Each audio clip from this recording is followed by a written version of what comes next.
Just సినిమాలు చేయటమే కాదు, ఆ సినిమాల్ని ఆడించుకోవటానికి కూడా రెడీ అవుతున్నారు. అందుకే 1 by 1 థియేటర్ బిజినెస్ లోకి దిగుతున్నారు.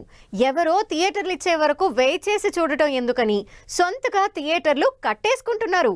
ఇప్పటికే టాలీవుడ్ లో ఉన్న స్టార్ హీరోలకు తోడు మరో మాస్ హీరో కూడా ఈ బిజినెస్ లో దిగారు.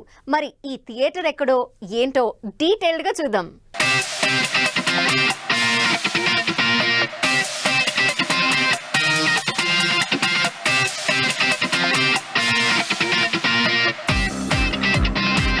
హీరోలుగా సినిమాలు చేయటమే కాదు, ప్రొడక్షన్లోకి దిగి సొంతంగా సినిమాలు నిర్మిస్తున్నారు. వీటికి తోడు ఆ సినిమాల కోసం ఇప్పుడు మల్టీప్లెక్స్ థియేటర్లు కూడా కట్టేసుకుంటున్నారు. ఇప్పటికే టాలీవుడ్ లో స్టార్ హీరోలందరూ వరుసగా ఈ థియేటర్ బిజినెస్ ని సక్సెస్ఫుల్ గా చేసుకుంటున్నారు.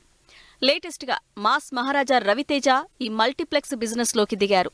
ఏషియన్ గ్రూప్ తో కలిసి మల్టీప్లెక్స్ మొదలు పెట్టడానికి రెడీ అవుతున్నారు. రవితేజ మల్టీప్లెక్స్ బిజినెస్ స్టార్ట్ చేస్తున్నారు. స్టార్ హీరోలందరితో పెయిరైన ఏషియన్ గ్రూప్ తో కలిసి దిల్సుఖ్ నగర్ లో మల్టీప్లెక్స్ మొదలు పెట్టడానికి ప్లాన్ చేస్తున్నారు. ఇప్పటికే ప్లాన్ మొత్తం రెడీ అయ్యి స్టార్ట్ చేయడానికి టైం చూసుకుంటున్న Ravi Teja ART Asian Ravi Teja movies గా పేరు పెట్టాలని ఫిక్స్ అయ్యారు. మొత్తం 6 స్క్రీన్లతో లావిష్ గా రవితేజ మల్టీప్లెక్స్ ఉండబోతోందని తెలుస్తోంది. రవితేజ కంటే ముందే ఈ మల్టీప్లెక్స్ బిజినెస్ లో టాలీవుడ్ స్టార్ హీరోలు చాలా మంది ఉన్నారు. స్పెషల్లీ ఏషియన్ గ్రూప్ తో మహేష్ బాబు దగ్గర నుంచి విజయ్ దేవరకొండ వరకు అందరూ మల్టీప్లెక్స్ బిజినెస్ ని కంటిన్యూ చేస్తున్నారు. మహేష్ బాబు 100 కోట్లు ఇన్వెస్ట్ చేసి గచ్చిబౌలిలో ఏఎంబీ మల్టీప్లెక్స్, అల్లు అర్జున్ అమీర్పేట్లో AAA మల్టీప్లెక్స్ తో అదిరిపోయే మూవీ ఎక్స్పీరియన్స్ ఇస్తున్నారు ఆడియన్స్ కి.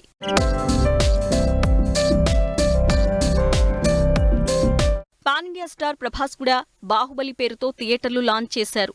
మరోవైపు బాలకృష్ణ నందమూరి ఫ్యామిలీకి చెందిన ఫేమస్ తారకరామ థియేటర్ ని రినోవేట్ చేసి రీలాంచ్ చేశారు.